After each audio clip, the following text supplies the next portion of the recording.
Ja sam Kajgana Marica, imam 75 godina.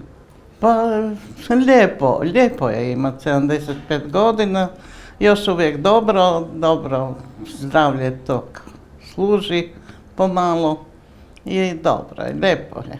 Pa je dosta toga se mijenja, ne možeš više baš biti poletan kao što si bio, pa ti je to neobično i tako. A sad u zadnje vrijeme tu sam u domu. Tu mi je jako lijepo, našla sam svoje društvo, prijatelje, lijepo mi je. Pa ja sam se udala sa 17,5 godina i lijepo iskustvo. Neugodno doći u Zagrebu, nepoznati grad, veliki, ne znaš šta te čeka, ali s obzirom sve se to lijepo posložilo. Pa moja mama je umrla prije 5 godina. Razlika je što je ona živjela na selu, a ja nisam. Ja sam kao mlada došla u Zagreb sa 17 godina. Mislim, bila je napredna ona što se tiče toga, ali ipak je velika to razlika u stvarima koje ti naučiš kroz život sam, koje se na selu ne mogu naučiti. Pa vidim razliku u tom što sa ja mojom kćerkom razgovaram kao sa prijateljicom, sve, a dok sa mamom mojom nije to bio slučaj, to je bilo više kao tabu tema neka, o nekim stvarima. A sa kćeri razgovaram i sa unucima o svemu općenito. Takvi imamo odnos u kući. Ja sam radila u ugostiteljstvu i upoznala sam ljude dobre, loše i na visokim mjestima i one manje.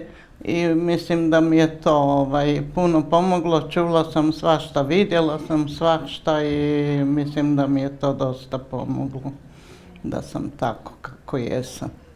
Pa promjena je bila, posao mi je bio lijep i zanimljiv, volila sam taj posao i kad bi birala, opet bi odabrala taj posao, eventualno ako bi imala mogućnost da bi neku umjetničku školu završila da bi mogla nešto, jer sam više tip, volim takve stvari raditi to.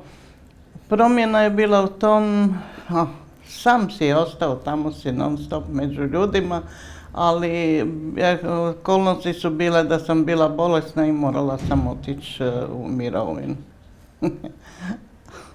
Mislim da se tu ne vidim. Dobro, ako bude. Vidim se tu. Volila bi da mogu sama hodati, sama se o sebi brinuti kao sad, ali sad sam aktivna puno i ručnog rada radim tu, puno se družimo i tako mislim svašta tu ima. A dok za 10 godina to ne budem mogla. Pa mislim da je to dosta dobro.